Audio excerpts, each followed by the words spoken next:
بسم اللہ الرحمن الرحیم۔ ایک مثال دے دوں اللہ ثواب کیسے دیتا ہے بندوں کو؟ اللہ ثواب کیسے دیتا ہے، کتنا دیتا ہے، کوئی حد نہیں ہے عطا الہی کی۔ ایک حدیث ہے اور وہ حدیث یہ ہے کہ الصوم لی، روزہ میرے لیے، وَأَنَا أَجْزِي بِهِ، اور میں اس کی جزا دوں گا، میں خود اس کی جزا دوں گا۔ اور بعض حضرات، بعض عرفاء اس کی قرأت یوں کرتے ہیں، الصوم لی وَأَنَا أُجْزَى بِهِ، روزہ میرے لیے ہے اور میں خود اس کی جزا ہوں، یعنی جو میرے لیے روزہ رکھتا ہے اسے میں خود مل جاتا ہوں۔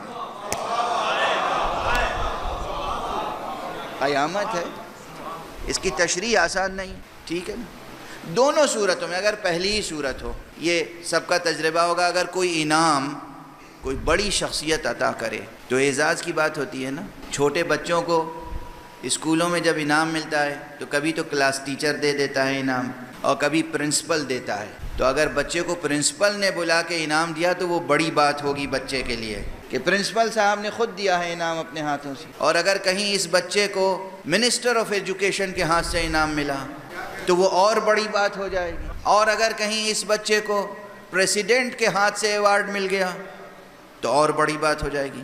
یعنی اگر بڑے ہاتھ سے جزا ملے، ایوارڈ ملے، انعام ملے تو یہ خود بہت بڑی بات ہے۔ اگر پہلا ہی ترجمہ تسلیم کر لیا جائے، پہلی قرأت، تو اللہ کہتا ہے روزہ میری عبادت ہے، میرے لیے ہے، میں خود جزا دوں گا۔ کتنا بڑا اعزاز ہے کہ فرشتوں کے ہاتھوں سے نہیں، نبی کے ہاتھوں سے نہیں، امام کے ہاتھوں سے نہیں، جبرائیل علیہ السلام کے ہاتھوں سے نہیں، میں خود انعام دوں گا۔ یہ کتنا بڑا مرتبہ ہے۔ اگر اسی مرتبے کو مان لیں تو کائنات میں اس سے بڑا اعزاز نہیں ہو سکتا کہ کسی کو اللہ سبحانہ و تعالی خود انعام دے ہیں۔ اچھا، جب خود دے گا چیز بھی، اب یہ بھی سوچ لیجئے، جب کوئی کلاس ٹیچر کی سطح پہ انعام ملتا ہے تو کیا ملتا ہے؟ ارے کوئی پین مل گیا، قلم، کوئی کتاب مل گئی، کوئی اسی طرح کی چیز ہوتی۔ جتنے بڑے ہاتھ سے ملتا ہے چیز بھی اتنی ہی قیمتی ہوتی ہے۔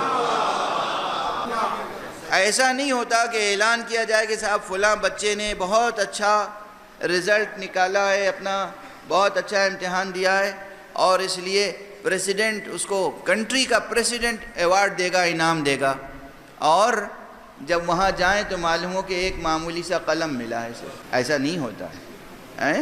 اب اس کی تفصیلات آپ حضرات خود جانتے ہیں، میں صرف مثال دے کے آگے بڑھ رہا ہوں۔ یہ مرتبہ خود بڑا ہے نا۔ اچھا، اب دیکھیے، خدا کہہ رہا ہے میں خود دوں گا انعام، کس کا؟ روزے کا۔ اب توجہ رکھیے، روزے میں کرنا کیا ہوتا ہے؟ کچھ پڑھنا ہے؟ نہیں۔ کرنا کیا ہے؟ کچھ کھانا ہے؟ نہیں۔ کچھ پینا ہے؟ نہیں۔ کچھ بھی کرنا ہے روزے میں؟ کچھ نہیں، بس خدا کی خاطر نہیں کھانا ہے، خدا کی خاطر نہیں پینا ہے، خدا کی خاطر زندگی کی اور بعض لذتیں نہیں حاصل کرنی ہیں، خدا کی خاطر شوہر کو زوجہ سے دور رہنا ہے، خدا کی خاطر خاموش رہنا ہے۔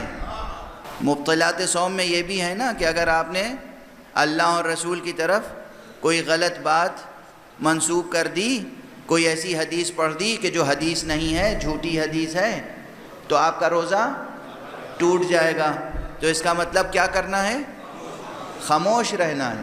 اللہ کی خاطر نہیں کھانا ہے، اللہ کی خاطر نہیں پینا ہے، اللہ کی خاطر کچھ چیزیں نہیں کرنی ہے، اللہ کی خاطر خاموش رہنا ہے۔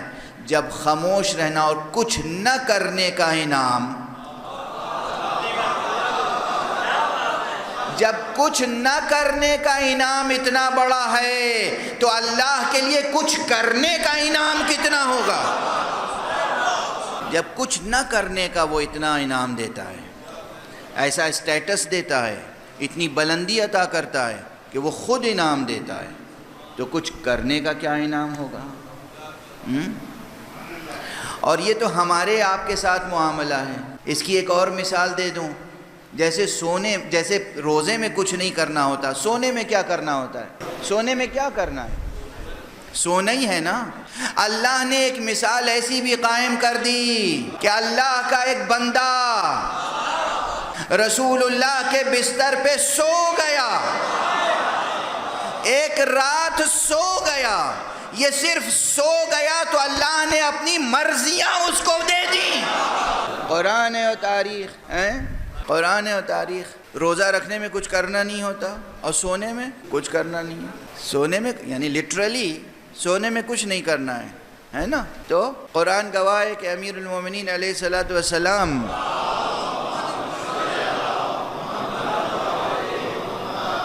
سو گئے بستر رسول پر, حکم خدا حکم رسول سے. تو اللہ نے کیا فرمایا؟ وَمَن يَشْرِي نَفْسَهُ ابْتِغَاءَ مَرْضَاتِ اللَّهِ. کون ہے جو اپنے نفس کو بیچتا ہے اور اللہ کی مرضیوں کو خریدتا ہے؟ یہ بات معمولی نہیں ہے. ہم اور آپ جو علی کے دیوانے ہیں یوں ہی نہیں ہیں. ہم اور آپ علی سے اگر حاجتیں مانگتے ہیں تو یوں ہی نہیں, شرک نہیں ہے. آخر بیچنے کے بعد معاملہ کیا ہوتا ہے؟ بیچنے کا لفظ ہے وَمَن يَشْرِي, جو بیچے. علی نے نفس بیچ دیا. اب علی کا نفس علی کا نہیں رہ گیا, اللہ نے مرضیاں بیچ دی. اب بھی کوئی کہے گا کہ ہم علی سے حاجت طلب نہ کریں؟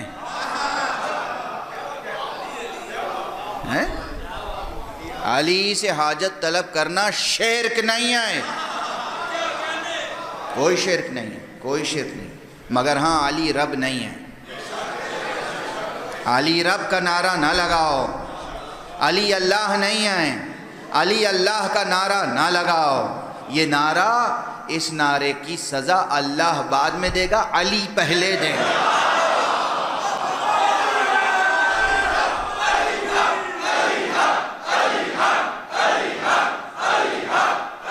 علی حق ہے.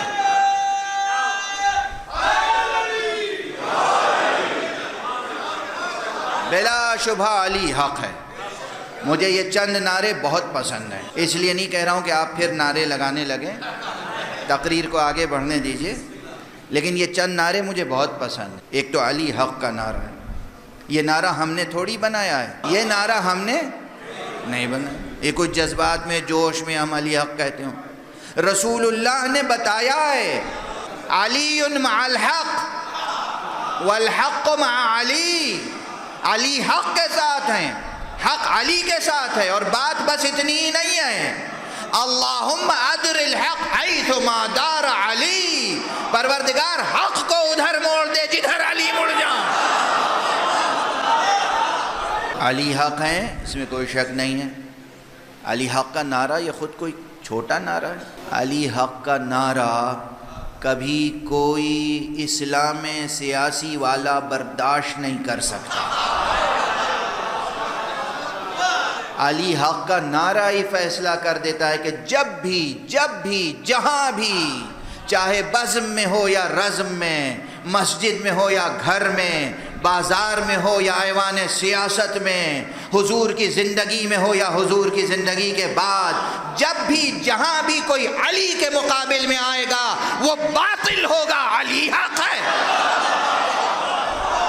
یہ تنہا نعرہ تاریخ کا فیصلہ کر دیتا ہے, میدان کا تصفیہ کر دیتا ہے, مقدموں کا فیصلہ کر دیتا ہے. علی حق. اور ابھی چند مجلسوں میں نے یہ گزارش کر دی تھی کہ فضائل میں جب کبھی نعرہ لگائیں تو ضرور آپ کو حق پہنچتا ہے کہ کہیں لبیک یا علی اور لبیک یا علی اور لبیک یا حسین, تو آپ نعرہ لگاتے ہی ہیں. یہ نعرے برحق ہیں. انہی تین نعروں سے پوری کائنات لرز جاتی ہے.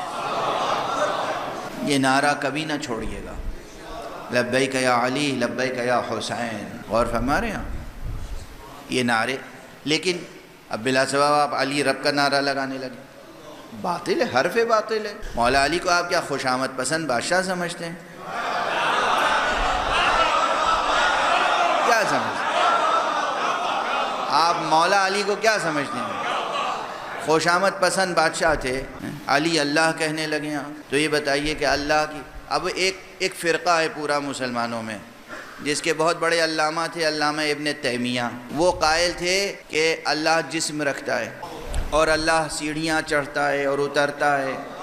ان سے کسی نے پوچھا کہ جی اللہ کیسے آسمان سے اترتا ہے؟ تو وہ ممبر پہ بیٹھے ہوئے تھے اور وہ اترے اور پھر چڑھے، کا جیسے میں اترتا ہوں چڑھتا ہوں ایسے ہی اللہ اترتا چڑھتا ہے۔ یہ سب واقعات ابن تیمیہ اور امثال ابن تیمیہ کے بہت مشہور ہیں کہ وہ جسم کے قائل ہیں۔ اب ہم اس دور میں آ گئے ہیں کہ ادھر ان کو سمجھائیں اور ادھر آپ کو سمجھائیں۔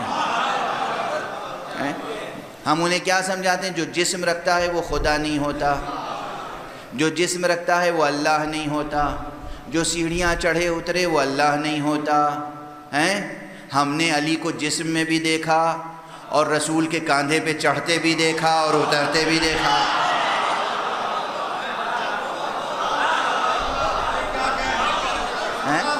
ہے کہ نہیں؟ مولا علی جسم رکھتے تھے کہ نہیں؟ بدن رکھتے تھے، جسم رکھتے تھے یا نہیں رکھتے تھے؟ جسم رکھتے تھے۔ جو جسم رکھتا ہے وہ اللہ نہیں ہو سکتا۔ اور قرآن نے کیا کہا؟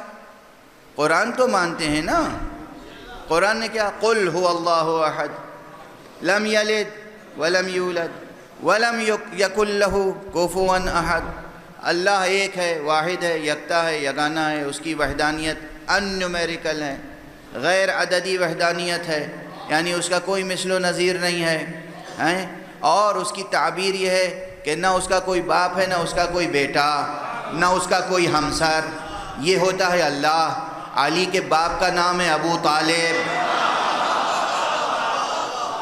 علی کے بیٹوں کا نام ہے حسن و حسین، علی کی ہمسر کا نام ہے زہرا۔ پھر علی اللہ کیسے ہو سکتے ہیں؟ کیسے علی اللہ کہنے کی جرأت کیسے ہوئی؟ اس کے معنی کہ نہ اللہ کو پہچانے نہ علی کو۔ یہ معرفت علی ہے۔ معرفت یہ کہ علی عبد ہے، عبد ہے، عبد ہے۔ علی وہ عبد ہے جسے دیکھ کے معبود سمجھ میں آ جاتا ہے۔